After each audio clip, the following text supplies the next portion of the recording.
Wala yang maksud dia kata wa madakhilihi wa mawaqi' sirrihi, dan segala rekahan-rekahan yang ada pada kubur. Pada hati kita ni seumpama kubur, syaitan tu nak masuk sama ada ikut pintu ataupun ikut rekahan-rekahan yang ada.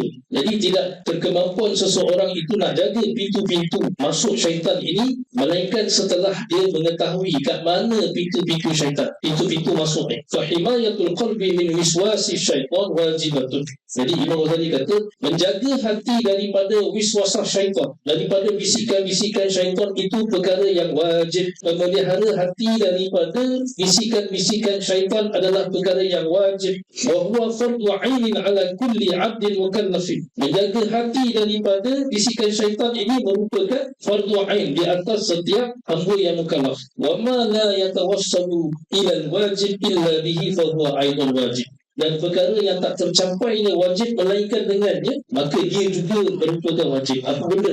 Mengetahui tempat masuk syaitan. Kita tak dapat nak pelihara hati kita daripada bisikan syaitan melainkan sesudah kita tahu mana tempat masuk syaitan untuk nak bisik dan kontrol hati kita. Wala yatawassalu ila daf'i syaitan illa bi ma'rifati madakhili. Dan tidak tercapai seseorang itu untuk nak menolak bisikan-bisikan syaitan melainkan dengan mengenal tempat pintu masuk dia. Fasarat ma'rifata madakhilihi wajibatun. Maka mengenal tempat masuk syaitan itu merupakan perkara yang wajib. Jadi secara umumnya tempat masuk syaitan ni, pintu-pintu masuk syaitan ke dalam hati manusia ni banyak. Tapi secara umumnya segala sifat-sifat mazmumah yang ada pada diri kita itulah dia panggil tentera-tentera syaitan. Dia dapat akses masuk ke dalam hati kita melalui sifat-sifat mazmumah yang ada pada diri seseorang. Kalau seseorang itu ada sifat riak, dia akan masuk dalam hati seseorang melalui sifat riak. Kalau seseorang itu ada sifat ujub, dia akan masuk ke dalam hati seseorang melalui sifat ujub.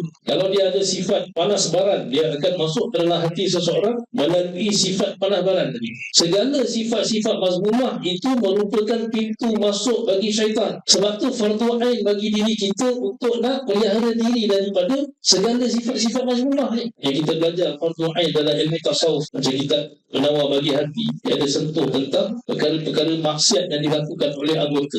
Bila anggota itu dah melakukan maksiat, lambat laun dia akan membuatkan hati kita penuh dengan sifat-sifat mazmumah. Bila ada sifat mazmumah tadi, dia jadi akses bagi syaitan. Kemudian syaitan dia akan bertelur dalam hati kita, dia akan beranak pinak sampai dah tak dengar ada bisikan-bisikan hati yang datang daripada Allah dan bisikan-bisikan hati yang datang daripada malaikat.